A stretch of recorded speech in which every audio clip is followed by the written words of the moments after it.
ôn kỳ nơi ốc giờ áo sông có lấy xin bao quay cả ngày giờ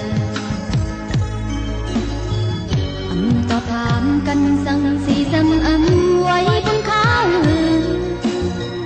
hạt là cha tay cô dài màu sung to na ta si chim hoan ta ngáo ta dám tu chân giờ cần tứ phân mà ôn từ tôi lăng muôn giờ căng dừng sắp tay tối sáng hạt là cha tay cô dài màu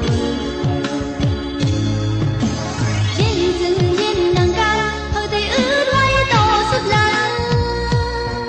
lạc hạt lại kiếm giờ quay khăn giờ ya ti bao rừng bao nàng ca hơi tay chiếu tư tôi khắp tư muôn hằn mơn tôi mọc lên ta đi kỳ núi quang má tô nơi bao cụ giờ nó ngon tình bên bao mong ở bìa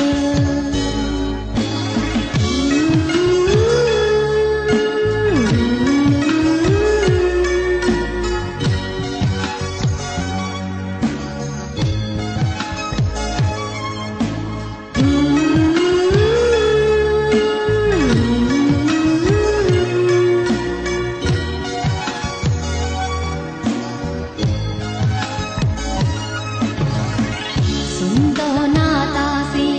chiu han ta ngáo ta dám tu dám giờ cần tư buôn mò bồ âm tôi